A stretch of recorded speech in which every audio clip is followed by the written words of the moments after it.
This is the Nature Boy, and you're listening to Talk Wrestling Live on NorthCoastUnderground.com, where the underground starts with you. Woo! Ladies and gentlemen. Let me tell you something, brother. It's Talk Wrestling Live with Felix the Cat Katlovski and Gemini Joe. It doesn't matter what your name is.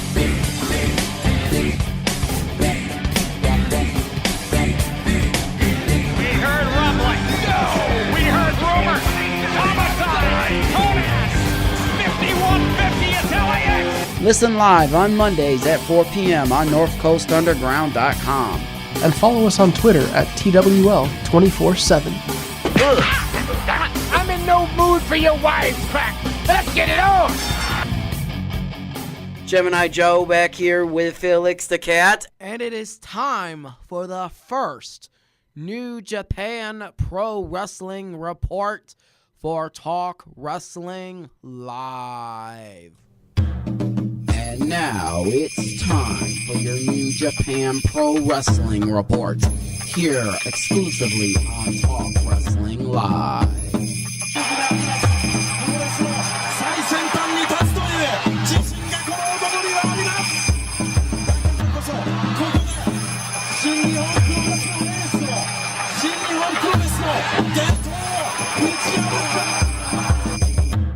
For more information on New Japan and the rest of the professional wrestling world, please make sure to check out Talk Wrestling Live on Twitter at TWL 24/7.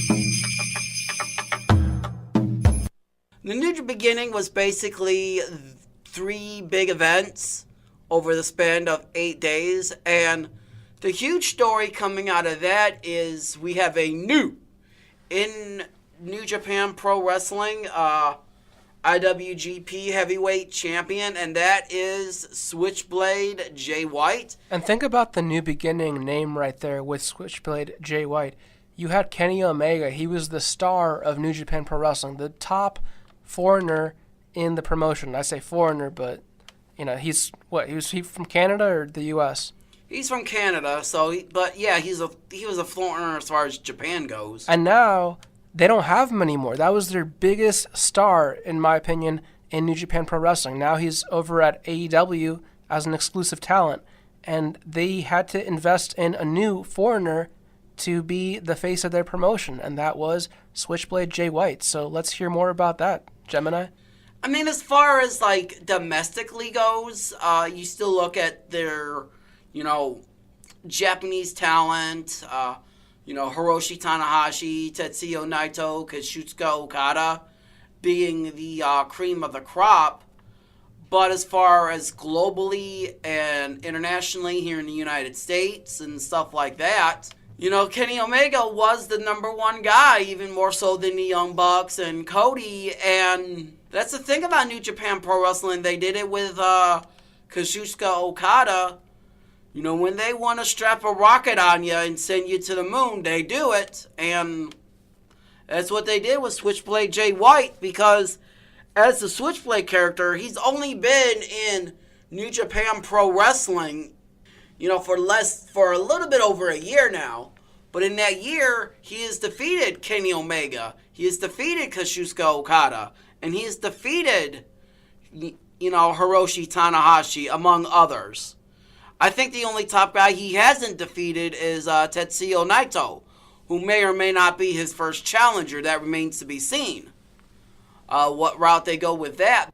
New Japan Pro Wrestling has announced that Switchblade Jay White's first defense of the IWGP Heavyweight Championship will be at Madison Square Garden, the G1 Supercard, against the winner of the New Japan Cup tournament that will take place in March. Now, the New Japan Cup is similar to the WWE King of the Ring tournament, where it's a single elimination tournament. Now, we do not know who is going to be in this tournament yet, so there's a lot of speculation on who could be the challenger to Switchblade Jay White. I take that back. The only challenger that's been announced so far is Kota Ibushi. How do you how do you think that fans in the United States are going to react to seeing Switchblade come in to Madison Square Garden as the New Japan heavyweight champion? That's going to be different because they're just so used to seeing Kenny Omega in that role, and now it's Switchblade Jay White. So now it's New Japan Pro Wrestling's mission, their goal, to build this guy to the moon as far as his push, and to get him over because, I mean, you're going to say he's over, but is he over to the level that Kenny Omega is? And is that even possible? Not yet. Yeah, and is that even possible to build him into the next Kenny Omega? Or, his own, but just as much buzz talking about Switchblade Jay White? I don't know. The one thing that I could potentially see happening is maybe they have Chris Jericho come in to challenge Switchblade Jay White at Madison Square Garden for New Japan Pro Wrestling. Now, Chris Jericho has not yet been announced for this New Japan Cup tournament in March. However, I don't see Chris Jericho being the type of competitor at this stage of his career to wrestle multiple matches within a month. He's usually the one big special match, and then that's it. However, if Chris Jericho is announced for this New Japan Cup tournament, I would assume he would then skyrocket to be the odds-on favorite to win the tournament and go on to Madison Square Garden to challenge Switchblade Jay White. And it would be only fitting because, Chris Jericho, he's had a lot of great memories and moments in Madison Square Garden in his WWE tenure. And his father, Ted Irvin, played hockey there for many years for the New York Rangers. Now we know that Chris Jericho is free to work out a separate arrangement with New Japan Pro Wrestling, should he so choose to do that. And he said on his podcast numerous times that, plans are in the works. So, could they potentially do Jericho and Jay White for the title in Madison Square Garden? But it's just really surprising. And the big question I have for you is, do you think they would have pushed Jay White like this, making him the heavyweight champion, if Kenny Omega was still in the company? I feel like they didn't have any other choice because without Kenny Omega, they have to do something with the lost talent that they don't have anymore. So they need to create that buzz. If Kenny Omega was still here, I don't think they would have pushed Jay White to where he's at now because they wouldn't have had a reason to. They had Kenny Omega. At least not this quick. That was their biggest toy. The biggest toy that they had the most fun with. And now they don't have that toy anymore. They have Jay White, and they have to do the same thing that they did with Kenny Omega with what they're trying to do with Jay White. And if they can't do that, then they have to find somebody else to be able to carry that buzz, because it's important having that buzz, that news, where everybody's talking about you, because that's what's going to bring fans to your company. That's what's going to keep them coming back. And if you don't have that buzz... Yeah, but with Switchblade Jay White, it's a situation to where what audience is New Japan Pro Wrestling really going after? Are they solely targeted on their local Japan audience?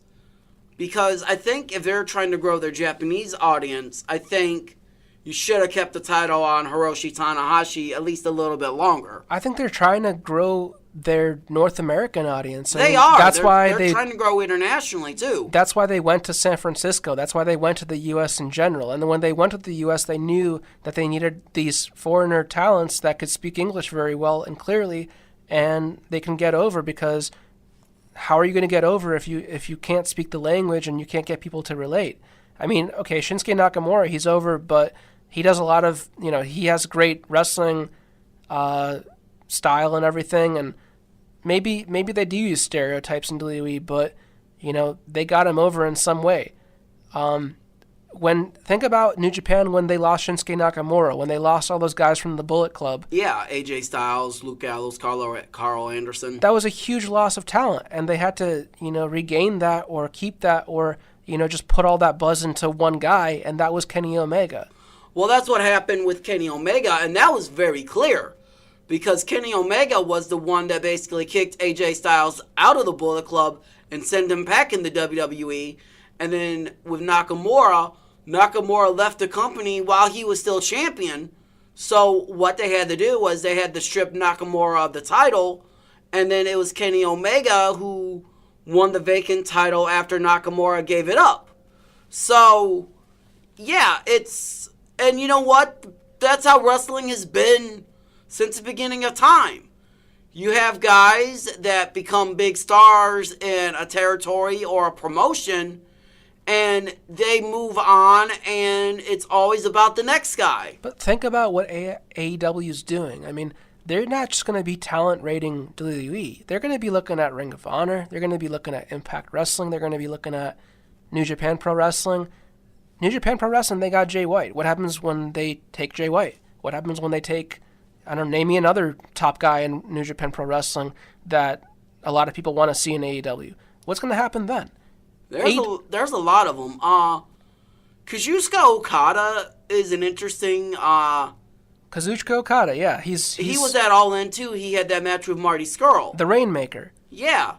And the one thing about New Japan Pro Wrestling is, to my knowledge, they do not really have long-term contracts because they think that their guys are going to be loyal. But yeah, if you look at Hiroshi Tanahashi and, Kazuchika Okada, there's really nothing else for them to prove in New Japan Pro Wrestling. I'm sure a lot of the Japanese talents, they were looking at Shinsuke Nakamura going to WWE, and they're like, I want to be in his spot. I want to get, whatever Shinsuke Nakamura got, I want to get the same thing. But I'm here in New Japan. Yeah, the thing with Nakamura is that, too. He left for WWE because there was nothing for him to do. And then New Japan Pro Wrestling, they lost another former champion too. It's not been as highly publicized, but they lost Kushida. And all these things based on loyalty. Well, Kenny Omega just broke your loyalty. Shinsuke Nakamura, he probably broke your loyalty too. You're going to need to start signing these long-term contracts. The thing about it too, though, if you're a wrestler, unless the money is real good, and New Japan has money, they don't have WWE or AEW money, but they have money. But if you're a professional wrestler, at this point, why would you be locked into a 5-year deal? Especially with the landscape of professional wrestling. We know what AEW is doing, even though it's ticked off Ring of Honor and New Japan Pro Wrestling to the point is like you were talking about before. Cody, the Young Bucks, the kind of like the genesis for All In and All Elite Wrestling started with Ring of Honor and New Japan Pro Wrestling. So they have a right to be upset at the Elite for starting their own promotion. But look at what Ring of Honor did when they lost the Elite, when they left Ring of Honor. They went out and they signed guys. They signed PCO. They signed Brody Lee. They signed Tracy Williams, who is the AIW heavyweight champion. They strengthened their relationship with New Japan Pro Wrestling to where New Japan guys, especially guys like Juice Robinson that's from the United States already, that their New Japan guys are going to be in Ring of Honor more often. So, but what's going to happen if someone like Jay Lethal says, hey, I'm going to AEW also? Who are you going to have left? Cheeseburger? ACH? Is Ring of Honor, even with the talents that you mentioned that they just signed, is that enough to keep the company afloat? That's not an AJ Styles. That's not a Samoa Joe. That's not the top names that they stayed relevant with. And they're going to have to make PCO get the buzz just like Kenny Omega had the buzz in, wherever company he went.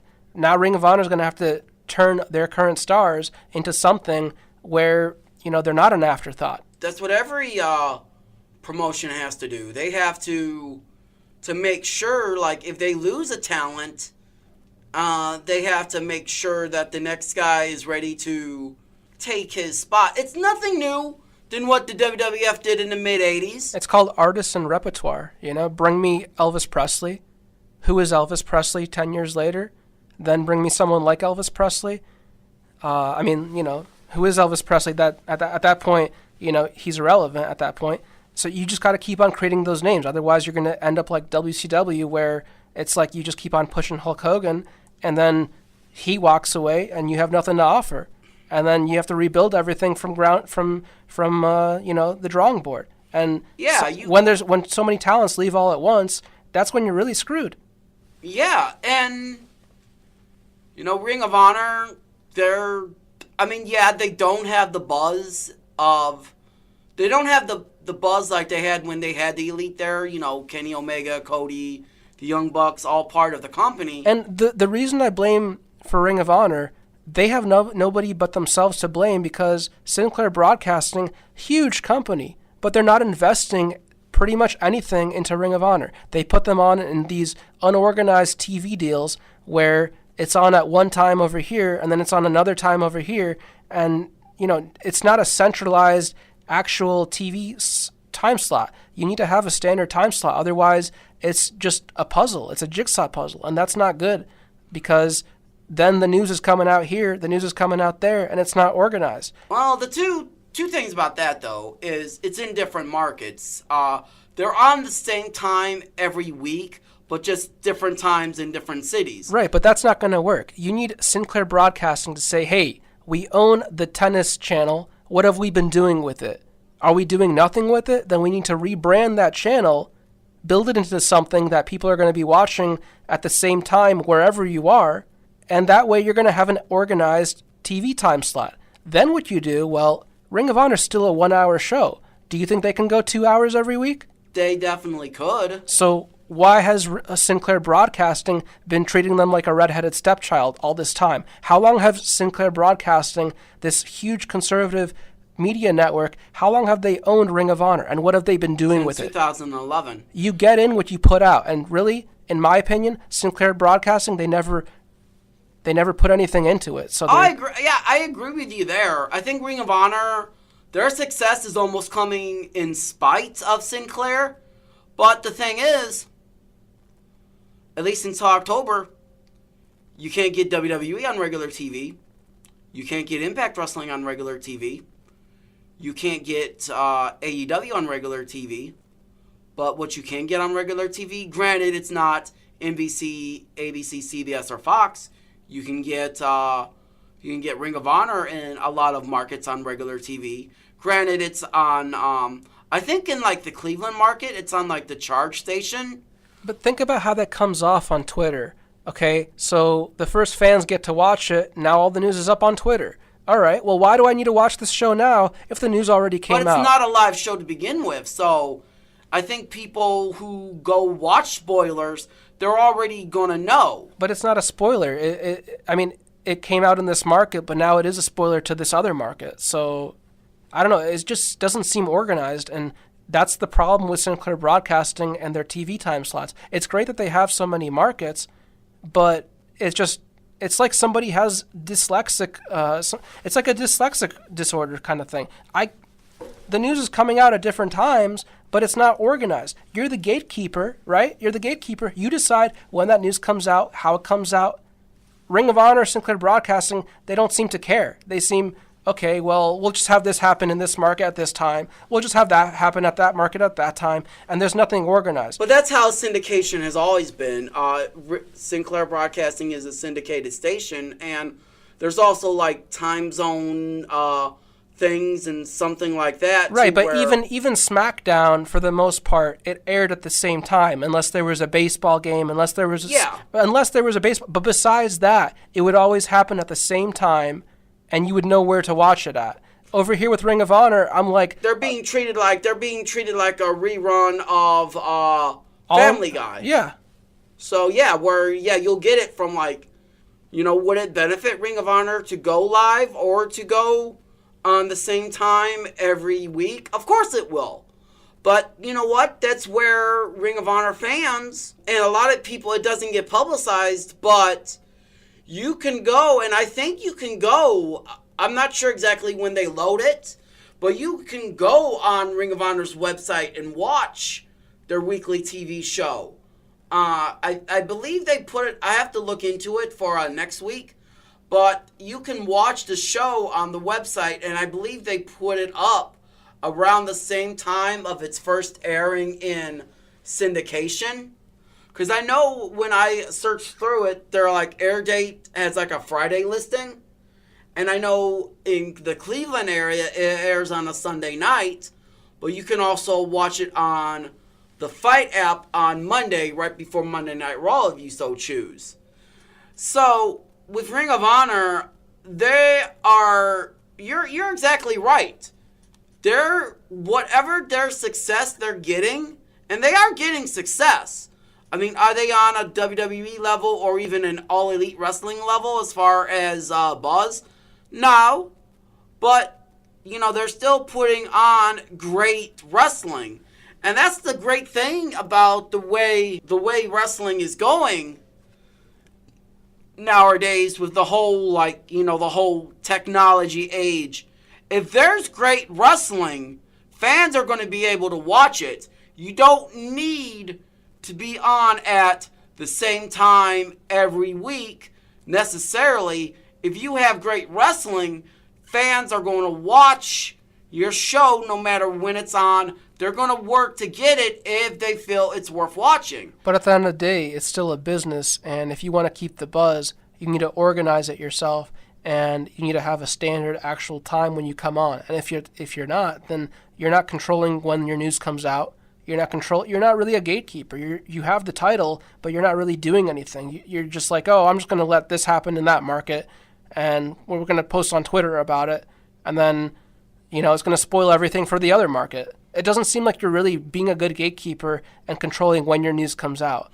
Is that really a big problem though? I mean, I wonder. That's something I wonder too. Is like this Ring. I wonder how many people actually get upset about it. Immediacy matters. Why do you think Impact Wrestling doesn't archive their Twitch weekly specials? It's because they want that live audience. They want that live interaction with the fans. And maybe there's shows that aren't live, but at least those shows that aren't live, they're still airing on a standardized channel at a standardized time. Not, 5 o'clock on one side of the U.S. and then 7 o'clock on a different day on the other side of the U.S. It's literally like dyslexia. It's like you don't know how to read a time clock, a time format in radio or TV or whatever. It's like that. Well, we're just going to put on the idea whenever time we feel like. I just think with that, yeah, Ring of Honor does seem to fall behind the times with that, because even New Japan Pro Wrestling, their United States show, now granted it's not a live show and it's replays of matches that have already happened on their New Japan World app, but even they have a regular time slot Friday nights at 8 o'clock on XS TV. You're right, that's the one problem about Ring of Honor, is they don't have that standardized time slot. Now, I just feel, do they think it's as big of a problem as they do? Because they run pay-per-views. They have their version of the WWE Network to where fans for $10 a month, they can watch all of the ROH live events anyway. And they have access to the TV shows whenever they want to watch it. Now, and the one thing too about the whole syndication structure is, you do have a point there. You could have gotten away from that. You could get away with that in the 1900s. Because there wasn't Twitter, Instagram, Facebook, social media, to where perfect example. Because WWF always did syndication. I remember when I was a kid, they had WWF Superstars Saturday mornings at Saturday nights at 10 p.m. They had WWF Superstars. And then Sunday mornings at, I think, 11, they had Wrestling Challenge. When I was watching, it was WWE Superstars in the mornings. I think on Sundays they had Livewire. I think on Saturdays, maybe I'm thinking. Well, this was even before Livewire. This was like back in the early 90s. But even those shows had standardized time slots on a channel. Livewire one did. channel. Yeah, But when Livewire was Superstars USA. was on Channel 19, it was in syndication. I was watching when Superstars was on USA also. Yeah. Well, this was this was even before they went on USA. Then I remember another show called WWE Shotgun. I never really got to see that because it was like in a limited market. Very limited. I think that was like in the New York market only. And it would have worked. I mean, it was a special thing to the New York market, I guess. But yeah, it would have been nice if we could all have enjoyed that. You know? Yeah. You know, you're right for Ring of Honor. Do you think that's something that they should go after? Do you think they should go after that standardized time slot? I've been saying it for all this time. Sinclair Broadcasting, they acquired a huge channel, the tennis channel. And it doesn't sound like a big deal to you or me because it's a tennis channel. But when you own that, it already has TV clearance. You can brand that into whatever you want it to be. If you want it to be a sports network or a news network or whatever, if you want it to be a movie channel, you can rebrand that, change its whole platform, change the image. You own it, you control it. But you're doing nothing with it, Sinclair Broadcasting. You're doing absolutely nothing with it. Just like you're doing absolutely nothing with Ring of Honor. You're just letting, you got a pre-made show, you don't do anything with it, it's already made for you, and you just air it whenever you feel like. And that's the problem. You're not in control. You're not the gatekeeper, and you need to be. That's your title, and you're not doing anything with it. You're letting the news happen here, and then you're letting, that other market get spoiled on it because you're not in control. And that's shameful because you're a huge conservative media channel. You control the news. I mean, you're the gatekeeper. You're in charge of that. So why can't you be in charge of this when the Ring of Honor news comes out? Yeah, I absolutely agree with you. And maybe, this is something that they take, especially like and it all goes to is what kind of TV deal does All Elite Wrestling get? Because if they get a great TV deal, Ring of Honor is going to be like left in the dust. They shot themselves in the foot because Sinclair Broadcasting, they didn't take leadership. They didn't put Ring of Honor on it for a 2-hour time slot. They didn't give them a standardized time slot, so even if I'm on vacation, I know exactly what channel Ring of Honor's on. Well, that's not the case. If I go to Los Angeles, it's going to be on a completely different network. It's going to be on a completely different time. It could be on a completely different day. I mean, it's mind-boggling. It really is. But you know what? We as a wrestling fans, we as a wrestling community, we have the power to change that. Why don't Ring of Honor fans that'll listen to this. Here's the thing. If you want Sinclair Broadcasting to put more behind Ring of Honor, let them know. And the thing about like the tennis channel, if they can get that cleared in like more markets where it's actually like viewable, they should absolutely rebrand it. Completely make it something else. Spike TV did that. They've done that like multiple times where that network has been rebranded from one thing to another. So I think Pop TV used to be the TV Guide channel, so that tells you how long that went back. But they rebranded it. It all depends on, because honestly, you're right. Sinclair Broadcasting at the end of the day, if they lost Ring of Honor, or if they kept Ring of Honor, I don't think they would care. And honestly, if I'm AEW, I'd make an offer to buy Ring of Honor. Buy their videotape library because that's the that's the biggest value there first. If you want, you can bring the belts over too. But yeah, bring the talent because honestly, they would have the money. If AEW wanted to, they could purchase and buy out any promotion in the United States that they wanted to, with the exception of WWE. If they would have the money to do it, it would just be a matter of would the company be willing to sell. And then you got someone like Ring of Honor who, it is frustrating to look at them and Sinclair isn't doing anything with them. Because they have so much potential. They got the talent. They got Sinclair Broadcasting, this giant of a media company, but they're not doing anything with it. So they're not maximizing their potential. They can be so much more if only Sinclair Broadcasting let them. Yeah, and it's just, and is Ring of Honor content with what they have? Does Ring of Honor have the desire to grow? Are they happy where they're at? Do they want to be mainstream? Or are they happy with Sinclair Broadcasting giving them enough money to basically survive but not thrive? Are they happy with their core audience? I think that's a question for Sinclair Broadcasting because as far as I'm concerned, Ring of Honor is Sinclair Broadcasting's baby. Yeah, and to me, it just seems like Ring of Honor is content because they're putting on great matches. The problem is every wrestling company can't go mainstream. There's just too much content, and like we talked about before, there's a lot of money involved in putting on live shows every week.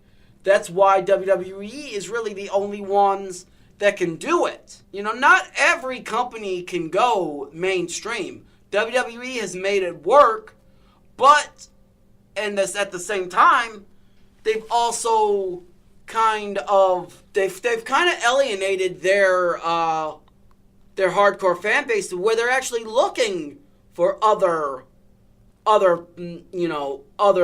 things. Now, it's unfortunate that there wasn't another company yet to latch onto, but Ring of Honor for a while there, when Sinclair first brought them, a lot of people thought Ring of Honor was going to be that company to go national.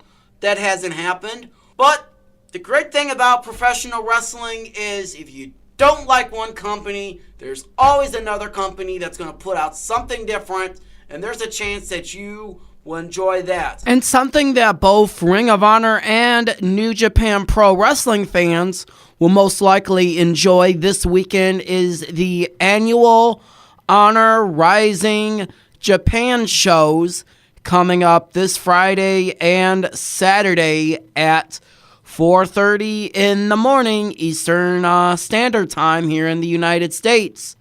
Now, these shows will be streamed on New Japan Pro Wrestling, so for those of you who have that New Japan World app, you can, watch these shows on demand if you so choose.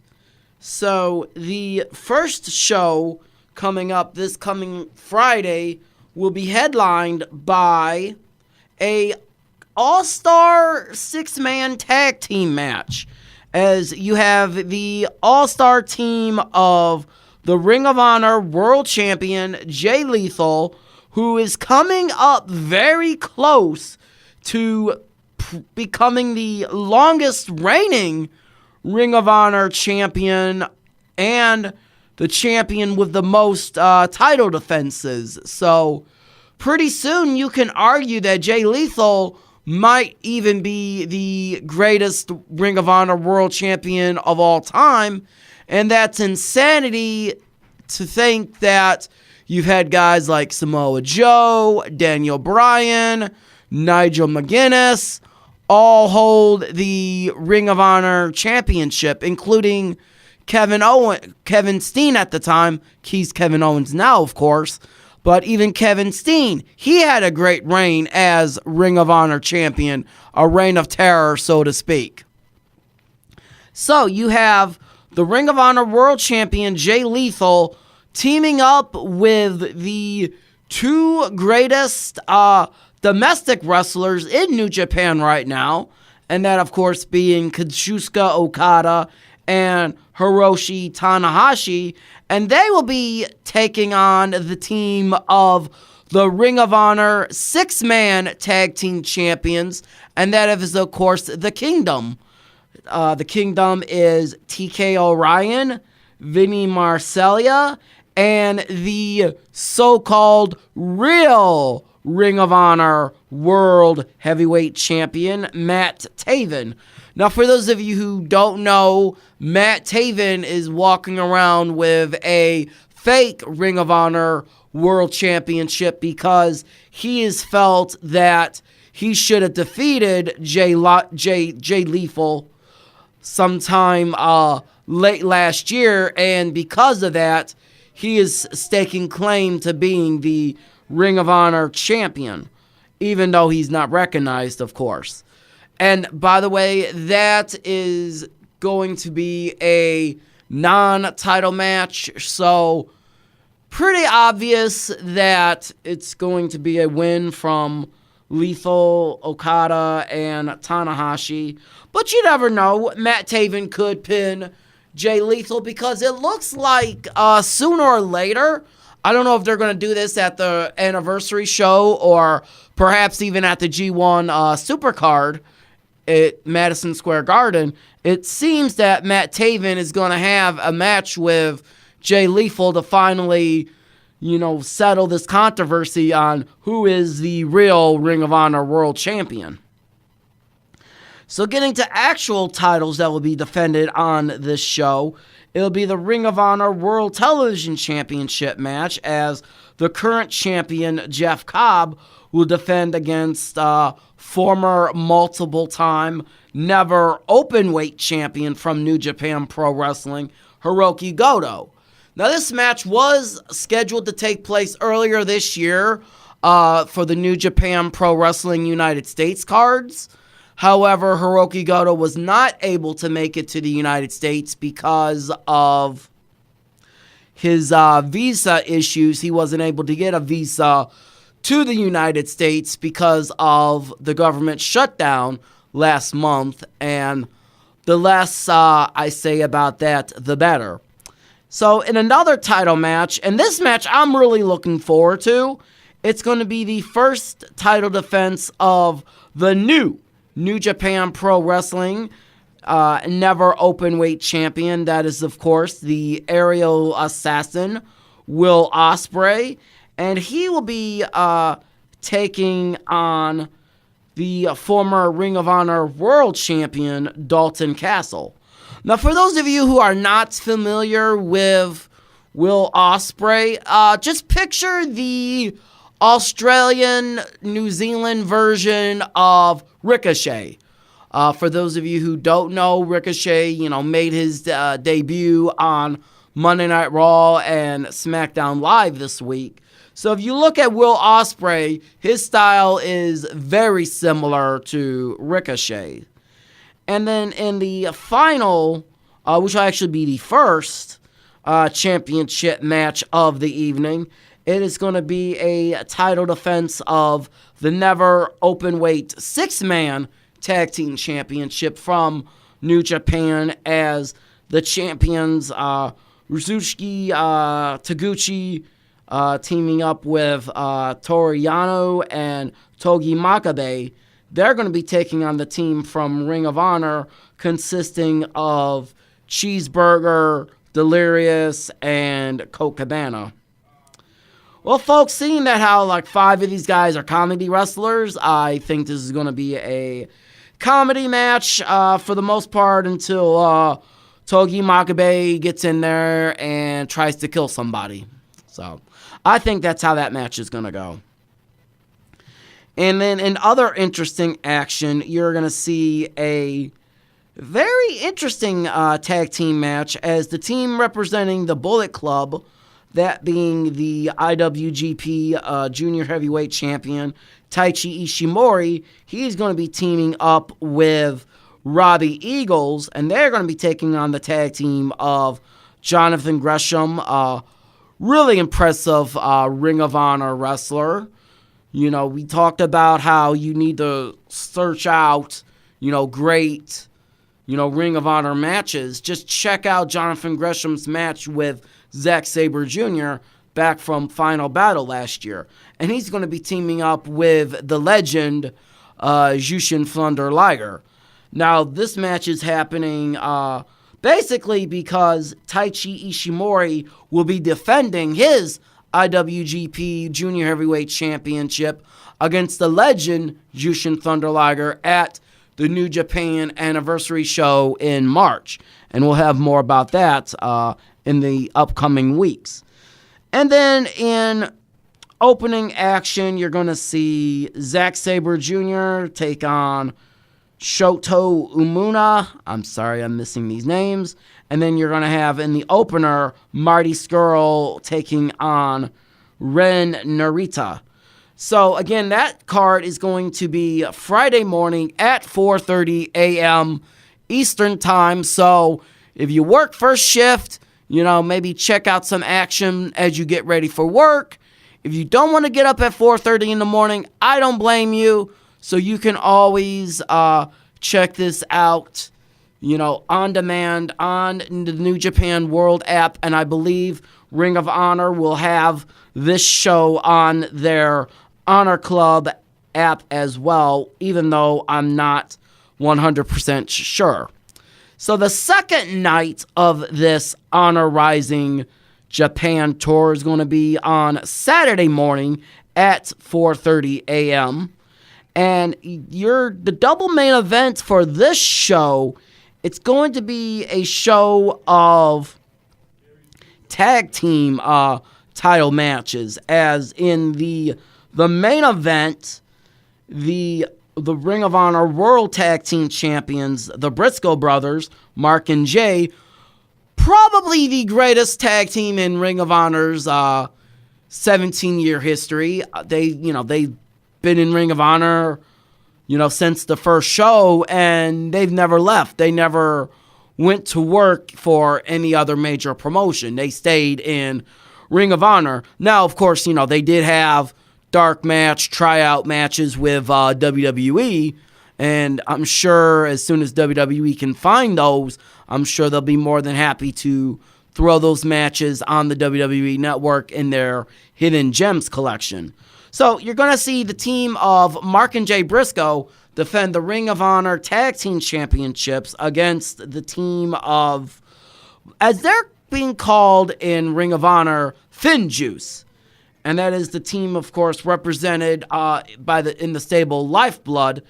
You're going to see the team of David Finlay teaming up with IWGP United States Champion Juice Robinson.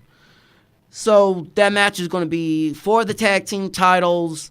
Now, Lifeblood, they're a new faction in Ring of Honor that's just formed over their last set of TV tapings.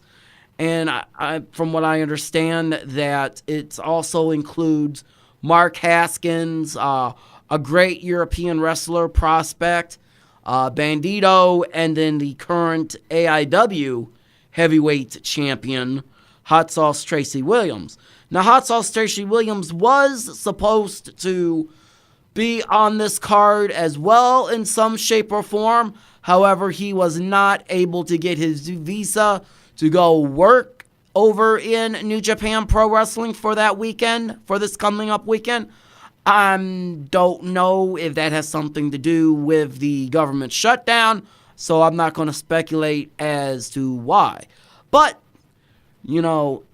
fans in Akron and in Northeast Ohio can see Hot Sauce Tracy Williams wrestle and defend his Absolute Intense Wrestling Championship against PB Smooth in Akron. And I'm looking forward to that match. But getting on with the rest of this Honor Rising card, the next match you're going to see is a kind of a rematch for the IWGP Tag Team Championship, as the champions Evil and Sonata, they will be defending their Tag Team Championship against the Guerrillas of Destiny, of course being the Sons of Haku, Tongaloa and Tama Tonga, sons of WWE legend Haku.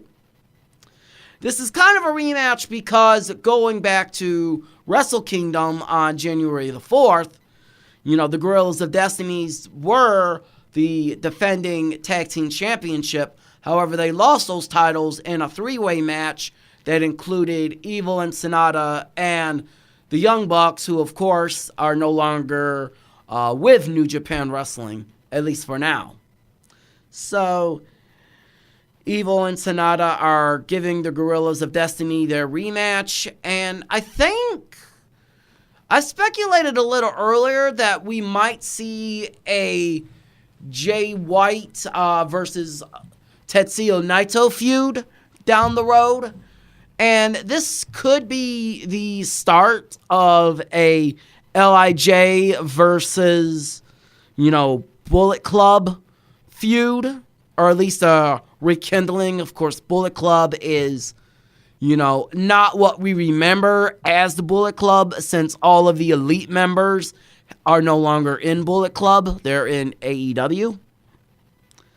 And getting on with the show, it wouldn't be a Ring of Honor card without a Ring of Honor World title defense, as the champion, Jay Lethal, will defend that title against TK O'Ryan. Kind of odd that they're having TK O'Ryan challenge for the title. He's a great wrestler, don't get me wrong. But I would have picked somebody else, maybe Dalton Castle, maybe even like a Marty Scurll.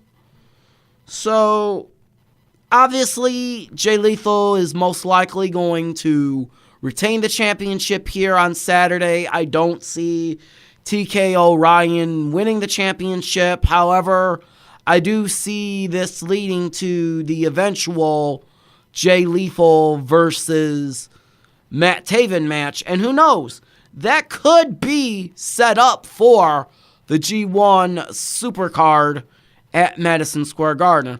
Although I think if you're Jay Lethal, I would rather see Jay Lethal take on the NWA champion, that of course being Nick Aldis. So we'll see. And then, and going on with the rest of the card real quick, you're going to see a matchup featuring LIJ, Tetsuya Naito, and Shingo Takagi, and they're going to be taking on the team of Matt Taven and Vinny Marcella, 2/3 of the Kingdom. I want to see an extended segment between Matt Taven and Tetsuya Naito. It's kind of interesting. Now, we know that the LIJ group is actually a Japanese spinoff of the Los Ingobernables group, and that was formed in CMLL. Now, we know Matt Taven has also done some work in CMLL, so I don't know, what interaction Matt Taven has had with Tetsuya Naito's friends in CMLL. However, Tetsuya Naito, great wrestler. Matt Taven, very underrated. One of my favorite wrestlers. I'd like to see them with an extended segment. And we'll see. And if New Japan Pro Wrestling, if they decide to have Tetsuya Naito challenge IWGP Heavyweight Champion Switchblade Jay White and, have Naito win the New Japan Cup, I would think that Tetsuya Naito will probably be picking up a pinfall win over Vinny Marcella here. Sorry, Vinny, you're just the odd man out as far as this tag team match goes. So moving on down the card, it's going to be a tag team match, and it's kind of interesting. I would have flip-flopped the way they did this, because this next match is going to be a tag team match between the never openweight champion Will Ospreay and Hiroki Goto from Chaos, and they're going to be taking on the Ring of Honor team of, Dalton Castle and the Ring of Honor television champion Jeff Cobb. Now, the night before, as I mentioned, Will Ospreay will be taking on Dalton Castle, which very well might be the match of the weekend. And then Hiroki Goto will be taking on Jeff Cobb. And this is going to be kind of a rematch of those two title matches, which is interesting the way New Japan decided to do this, because they usually do it the other way around, where they'll have like the tag team match first, and then they'll have the two singles matches. But then again, maybe they didn't want to put all of the major title matches on the second show. They wanted to spread out the title matches, the main matches between the first and second show, which is probably what they decided to do here. And then opening up the show, going down the list, is going to be Marty Scurll taking on Robbie Eagles, and that's going to be the third match of the night. You know, it's going to be Elite versus Bullet Club here. Robbie Eagles is a tentative member of the Bullet Club. He's not a full-fledged member because he's not a full member of the New Japan Pro Wrestling roster. However, New Japan Pro Wrestling is going to have Robbie Eagles for this weekend, and he's going to be taking on Marty Scurll. So, kind of a Elite versus Bullet Club match here, and Marty Scurll, for those of you wondering, I believe his contract is not up until the spring.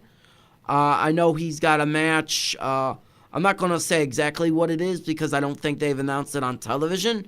They did announce a match for him in late April in Ring of Honor, but I believe shortly after that, his contract is up with Ring of Honor and New Japan Pro Wrestling. So, I mean, I would be shocked if he didn't go to AEW with the rest of the Elite. You know, however, if WWE wanted to grab somebody from AEW, they could always throw a bunch of money at Marty Scurll's way and make him the face of the NXT UK brand. Because I'd love to see a match between Marty Scurll and Walter or Marty Scurll and Pete Dunne. But then again, to be honest, I'd want to see a match with Marty Scurll versus anybody.